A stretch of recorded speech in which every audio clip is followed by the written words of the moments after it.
Chères Ulyssiennes, chers Ulyssiens, bonjour et bienvenue dans cette nouvelle édition du Petit CM.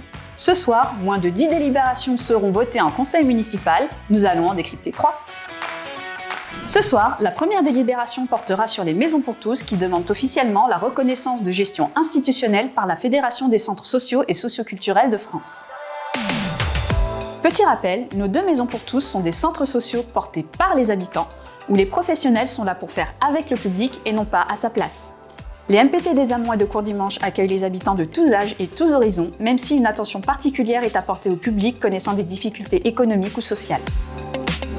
Nos 2 MPT sont déjà adhérentes à la Fédération des centres sociaux au niveau départemental et la délibération de ce soir a vocation à demander leur adhésion au niveau national. Cette fédération, reconnue d'utilité publique depuis 1931, développe le réseau des centres sociaux et les représente au niveau des pouvoirs publics. Elle représente à ce jour 1400 centres sociaux sur le territoire et 57 fédérations départementales ou régionales.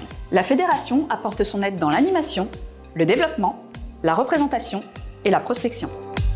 Cette adhésion permettra donc à nos MPT de bénéficier de soutien stratégique et méthodologique au niveau national et de profiter de leviers financiers via des appels à projets. Le pouvoir d'agir des habitants est une priorité municipale et cette reconnaissance permettra de mener de nouvelles actions afin de poursuivre une construction collective de la ville.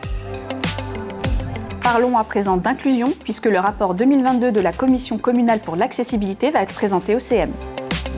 Tout d'abord, qu'est-ce que la Commission communale pour l'accessibilité ? C'est une commission obligatoire imposée par la loi du 11 février 2005 pour l'égalité des droits et des chances, la participation et la citoyenneté des personnes handicapées. Par ce biais, les personnes en situation de handicap sont associées à la vie communale.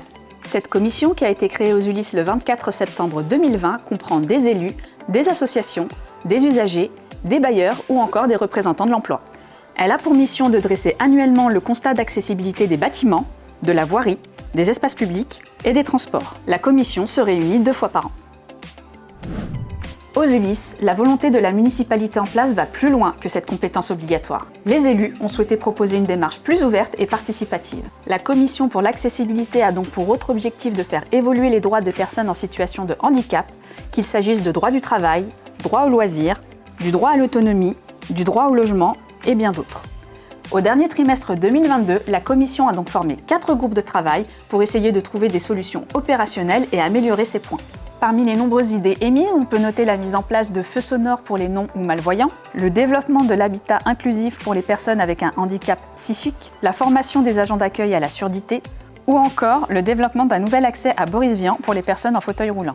Si ce thème vous intéresse, sachez que les groupes de travail de la Commission pour l'accessibilité sont ouverts à tous.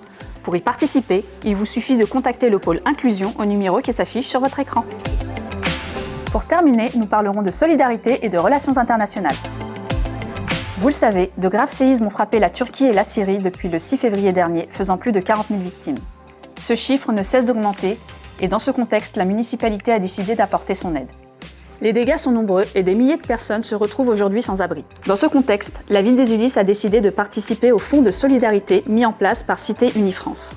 Cité Unifrance est une association qui accompagne les collectivités territoriales dans leurs actions internationales au service de la promotion des échanges humains, culturels et économiques. La municipalité a donc décidé d'exprimer sa solidarité en versant une aide de 3 715 €, soit 15 centimes d'euros par habitant, sous forme de subvention à l'association Cité Unifrance au profit des sinistrés.